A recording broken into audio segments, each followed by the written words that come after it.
Ok, dans cette vidéo, nous allons vous montrer comment se servir de Excel pour renseigner rapidement les quantités lors d'un inventaire.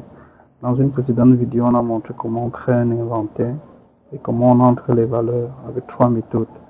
Là, nous allons montrer une quatrième méthode qui consiste à utiliser un fichier Excel pour exporter et importer les valeurs. Première des choses, on démarre notre inventaire comme ceci est déjà fait.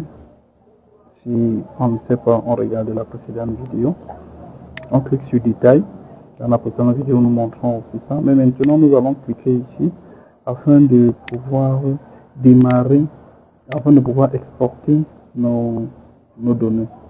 Donc, une fois qu'on est là, on peut supprimer les colonnes qui ne vont pas nous être utiles. Comme toutes ces colonnes-ci ne vont pas nous être utiles.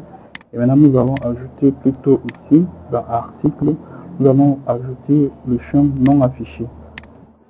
Cette information qui est la plus pertinente, puisque ça va à partir du nom affiché qu'on pourra effectivement faire un autre inventaire.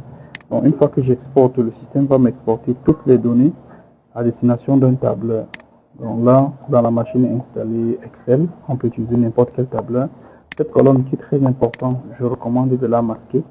Une fois qu'elle est masquée, en fonction de des politiques de l'entreprise, on peut soit supprimer les deux colonnes-ci ou pas.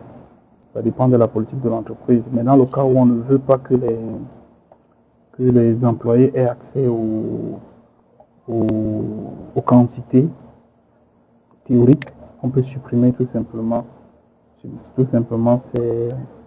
ces colonnes-ci et ajouter une colonne qu'on va appeler peut-être quantité, qui va permettre maintenant de faire le comptage. Donc quand ils vont compter, ils vont entrer les différentes valeurs ici. Ils entrent directement. Ce qui est vide là, le système considérera que c'est 0, bien entendu. Et ils entrent leurs différentes valeurs et ils sauvegardent. Et ils ont fini.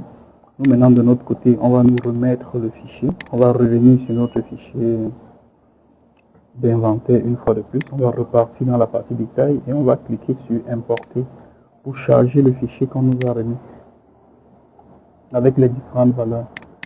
Maintenant, on double-clique ici.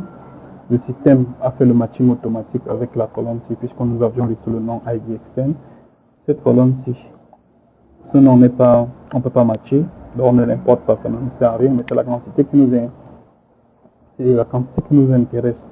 Donc ici, nous allons chercher la colonne quantité vérifiée que voici, et c'est cette colonne-ci qu'on va utiliser pour pouvoir faire l'importation. On demande de faire un test, toujours faire un test lorsqu'on veut faire l'importation des données dans Odoo. Toujours, on fait le test. Lorsque le test, on nous envoie le message tout est correct, on fait maintenant l'importation. Le système va automatiquement modifier toutes les quantités pour les adapter aux quantités qui ont été présentes dans le fichier. Vous remarquez que là où c'est vide, il a mis 0. Et là où nous avons mis les valeurs, il a mis exactement les valeurs que nous avons renseignées. Et nous pouvons continuer comme dans la précédente vidéo en validant, en imprimant le fichier des cas, ainsi de suite, ainsi de suite.